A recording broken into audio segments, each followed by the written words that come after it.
যারা হয়তো মনে করতেছেন যে আওয়ামী লীগ ক্ষমতা থেকে চলে গেছে, আওয়ামী লীগ একেবারেই শেষ, এই চিন্তা ভাবনা যাদের মাথায় আছে আমি বলবো যে তারা একেবারে বোকার স্বর্গে কিন্তু বাস করছে।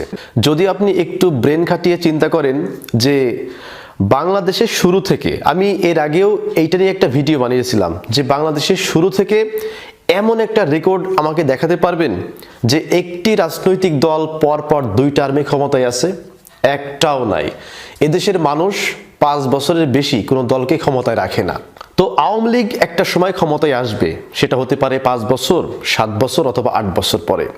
তো আওয়ামী লীগ যখন ক্ষমতায় আসবে তখন দেশে যা যা ঘটবে সেই বিষয়ে আমি একটু থিওরি দেব আপনাদেরকে।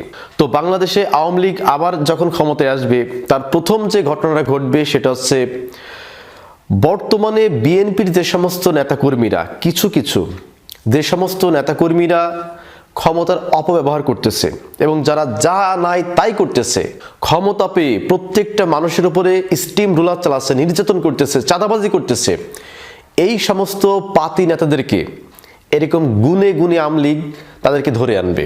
যদি বাসায় ঘুমিয়ে থাকে বাসা থেকে তুলে আনবে, যদি মাটির নিচেও থাকে এরা মাটির নিচ থেকে আওয়ামী লীগ ওদেরকে তুলে কয়েকদিনের মধ্যে অসংখ্য বিএনপি নেতাকর্মীকে আওয়ামী লীগ হত্যা করবে।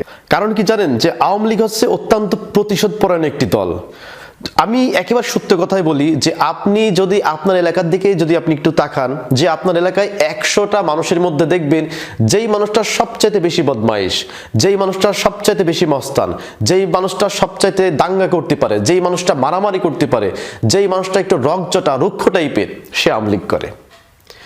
তো এই রকম এলাকার সবচেয়ে টপ মস্তানগুলা আওয়ামী লীগ করে। যদি আওয়ামী লীগের 100 জন কর্মী আপনি যাচাই করেন, 100 জনের মধ্যে 80 জন হচ্ছে ক্যাডার। এই যে কিছুদিন আগে একটা নিউজ দেখলাম যে একজন ছাত্রলীগ কর্মী সে বাড়ি থেকে পলাতক, এখন তাকে খুঁজতে গেছে আর এক দল লোকজন, যাওয়ার পরে দেখতেছে যে সেই ছাত্রলীগ কর্মী বাড়িতে নাই, তার মা নামাজ পড়ছিল, ওই অবস্থায় তার মাকে কুপিয়েছে। নিঃসন্দেহে এইটি একটি জুলুম এবং এই জুলুম কিন্তু বেশি দিন চলে না। তো এইরকম জুলুম, অত্যাচার, নির্যাতন যারা করতেছে তাদের একটাবার ভাবা উচিত যে ক্ষমতা চিরস্থায়ী না। আওয়ামী লীগও কিন্তু মনে করেছিল যে 2041 সাল পর্যন্ত আমরা ক্ষমতায় থাকব। আওয়ামী লীগের করুণ পরিণতি আপনি দেখেছেন, আমি দেখেছি, সবাই কিন্তু দেখেছে। তো সুতরাং এই আওয়ামী লীগ যেই পথে হেঁটেছিল ওই পথে যদি আবার নতুন কোনো দল যায়, সেই দলের অবস্থা কিন্তু আওয়ামী লীগের থেকে দ্বিগুণ কঠিন অবস্থা হবে। আমি প্রথমেই কিন্তু বললাম সবচাইতে টপ টেরর, সবচাইতে যিনি মস্তান এলাকার মধ্যে, সেই লোকটা কিন্তু আওয়ামী লীগ করে। আর আওয়ামী লীগ অধিকাংশই কিন্তু প্রতিশোধ পরায়ণ। তো আপনি তার গায়ে যদি একটা কোপ দেন, সে পরবর্তীতে যদি সুযোগ পায় আপনাকে 2টা কোপ দিবে। আপনি যদি একবার তার বাড়ি পোড়ান, সে আপনার বাড়ি সহ আপনার ব্যবসা প্রতিষ্ঠানে কিন্তু পুড়িয়ে দেবে যদি তার সেই সুযোগটা আসে।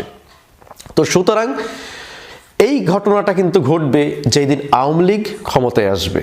এরপরে আওয়ামী লীগ ক্ষমতায় আসলে 2 নম্বর যে ঘটনাটা বাংলাদেশে ঘটবে সেটা হচ্ছে সমন্বয়কদেরকে ধরে ফাঁসি দিবে। কিভাবে জানেন? যে তারা তখন বলবে যে এই জুলাই এবং 5 আগস্ট, এই 5 আগস্টে যে ঘটনাগুলো ঘটছিল এই ঘটনার তারা কিন্তু বিচার করবে। 1971 সালে মুক্তিযুদ্ধের সময় যারা রাজাকার ছিল, বঙ্গবন্ধুকে যারা হত্যা করেছিল, সেই 40 থেকে 45 বছর আগে যারা এই অপরাধগুলো করেছিল, 45 বছর পরও কিন্তু আওয়ামী লীগ তাদেরকে বিচার করেছে। তো সুতরাং 5 তারিখে আওয়ামী লীগের যে সমস্ত নেতাকর্মীদেরকে হত্যা করা হয়েছে, যে সমস্ত পুলিশদেরকে হত্যা করা হয়েছে, এগুলা কিন্তু আওয়ামী লীগের কাছে রেকর্ডেড। তো সুতরাং তারা যখন ক্ষমতায় আসবে তারা কিন্তু এই ইস্যুটা বারবার তুলবে এবং এই ইস্যুটার মাস্টারমাইন্ড কারা ছিল মাস্টারমাইন্ড, এবং সেই সূত্র ধরে এগিয়ে যারা সমন্বয়ক, এই সমন্বয়কদেরকে তারা কিন্তু ফাঁসির মঞ্চ পর্যন্ত নিয়ে চলে যাবে। এটা আমার কথা না, এটা আপনারা দেখেছেন যে এই যে হাসনাত আব্দুল্লাহ, এরপরে যে রাফি, তারা কিন্তু বিভিন্ন কনফারেন্সে তারা কিন্তু নিজেরাই বলেছে যে আওয়ামী লীগ যদি ক্ষমতায় আসে তাহলে কিন্তু আমরা কেউ বাঁচবো না, এবং তারা কিন্তু এটা শিওর যে আওয়ামী লীগ যদি ক্ষমতায় আসে তাহলে প্রথমে ধরবে হচ্ছে আমাদেরকে এবং আমাদেরকে একটা একটা করে ফাঁসিতে ঝুলাবে। এই কাজটা কিন্তু আওয়ামী লীগ করতে পারে যদি পরবর্তী সময়ে তারা কখনো ক্ষমতায় আসে। এরপরে বাংলাদেশ আওয়ামী লীগ যখন ক্ষমতায় আসবে তখন তারা 3 নম্বর একটি ভালো কাজ করবে। সেটা কি জানেন? তারা আমেরিকার সাথে গুড সম্পর্ক করবে। এবার বিশ্বাস করেন, এবার তারা আমেরিকার সাথে যে সম্পর্ক করবে এই সম্পর্ক তারা আর কখনো ছিন্ন করবে না, কারণ তারা খুব ভালো করেই বুঝে গেছে, জেনে গেছে যে আমেরিকাকে টেক্কা দিয়ে শুধুমাত্র ভারতের পক্ষে রাজনীতি করে কিংবা ভারতকে ধরে দেশে টিকে থাকা সম্ভব না। আন্তর্জাতিক সমর্থন আমরা হারিয়ে ফেলবো। তো আন্তর্জাতিক সমর্থন ধরে রাখতে হলে কি করতে হবে? পশ্চিমা বিশ্বের সাথে আমাদের ভালো সম্পর্ক স্থাপন করতে হবে। যেই ভুলটা করেছিল শেখ হাসিনা, তিনি বারবার কিন্তু নিষেধাজ্ঞা করেছিল আমেরিকার বিপক্ষে। কে হচ্ছে 18 ঘন্টা পাড়ি দিয়ে ওই আমেরিকায় আমাদের না গেলে কিছুই হবে না। এরপরে পিটার হাসকে রাজহাঁস বলে তাকে যা নাই তাই ইচ্ছা করলেন। 2018 সালে আমেরিকা রাষ্ট্রদূতের গাড়িতে হামলা করলেন। আমেরিকা কি অতই হচ্ছে বোকা মনে করেছেন? খেলনা আমেরিকা। 5 বছর আগে আমেরিকা যে প্ল্যান করে ফেলেছিল যে এই আওয়ামী লীগ গভর্নমেন্টকে ফেলে দিবে যে কোনো কায়দায়, তারা কিন্তু ফেলে দিয়েছে। তো সুতরাং আমেরিকার সাথে খেলে, যেখানে বিশ্ব যারা মোড়ল দেশ, সুপার কান্ট্রি মানে সুপার পাওয়ার কান্ট্রি, সেই সমস্ত দেশগুলা আমেরিকার সাথে খেলে কিন্তু পারে না। আর সেখানে আমরা ছোট্ট একটা দেশ আমেরিকার সাথে আমরা খেলতে গেছি। আমরা না, আওয়ামী লীগ খেলতে গেছে।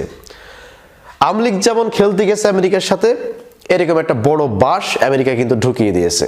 তো সুতরাং এই বাঁশের যে কষ্ট আওয়ামী লীগ কিন্তু বুঝতে পেরেছে। সুতরাং পরবর্তী সময়ে দেখবেন যে আওয়ামী লীগ যখন ক্ষমতায় আসবে, সবচাইতে ভালো সম্পর্ক হবে আমেরিকার সাথে, এবং তারা আমেরিকার সমর্থন নিয়ে তারা দেখবেন যে ক্ষমতায় আসার চেষ্টা করবে। এটা তাদের একটা ভালো দিক আমরা বলতে পারি। এরপর আরেকটি ঘটনা ঘটবে, সেটা হচ্ছে দেখবেন যে আওয়ামী লীগ পরবর্তী সময়ে ক্ষমতায় আসার পরে আওয়ামী লীগের যে তৃণমূল নেতা কর্মী যারা আছে, এদেরকে ব্যাপক হারে মূল্যায়ন করবে। টাকার বিনিময়ে নমিনেশন পেপার আরেকজনের কাছে বিক্রি করে দিয়েছি। যাদের নমিনেশন পাওয়ার কথা তাদেরকে না দিয়ে আরেকজন ব্যবসায়ীকে দিয়ে দিয়েছি। তো সুতরাং 5ই আগস্টে যখন মুক্তিকামী জনতা যখন হামলা করলো, বিভিন্ন আওয়ামী লীগের অফিস, বাড়িঘর, ব্যবসা প্রতিষ্ঠান যখন পুড়িয়ে দিতে লাগলো, তখন একজন আওয়ামী লীগের ত্যাগী যারা কর্মী ছিল তারা কিন্তু এসে বাধা দেয় নাই। তাদের কথা কি ছিল জানেন? যে ভাই, সারা বছর আওয়ামী লীগের জন্য সব দিয়ে দিয়েছি, অথচ আমরা বিনিময়ে কিচ্ছু পাই নাই, দলীয় সুবিধা পর্যন্ত পাই নাই। পাইছে কে? ওই মেয়রের আত্মীয় স্বজন, এমপির আত্মীয় স্বজন, ওই আওয়ামী লীগের সেক্রেটারি তার আত্মীয় স্বজন, সভাপতি তার আত্মীয় স্বজন। অথচ আমরা তৃণমূল কর্মী, আমরা জয় বাংলা স্লোগান দিয়ে এখানে হচ্ছে আওয়ামী লীগের ঘাঁটি স্থাপন করেছি, অথচ আমাদের কোনো মূল্যায়ন করেনি।